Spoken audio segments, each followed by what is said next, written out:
इमरान खान के जिस्मानी रिमांड के लिए दायर अपीलें निपटा दी गईं। सुप्रीम कोर्ट ने बानी पीटीआई इमरान खान के जिस्मानी रिमांड के लिए दायर पंजाब हुकूमत की अपीलें निपटा दी। दौरान समाअत अदालत ने कहा है कि पंजाब हुकूमत चाहे तो ट्रायल कोर्ट से रजू कर सकती है।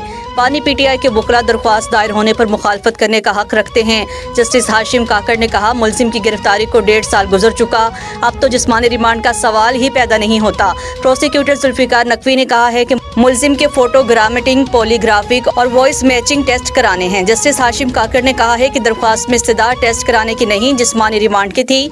जस्टिस सलाहुद्दीन पनहोर ने कहा है कि किसी आम कत्ल केस में तो ऐसे टेस्ट कभी नहीं कराए गए। तवक्को है आम आदमी के मुकदमात में भी हुकूमत ऐसे ही कारकर्दगी दिखाएगी।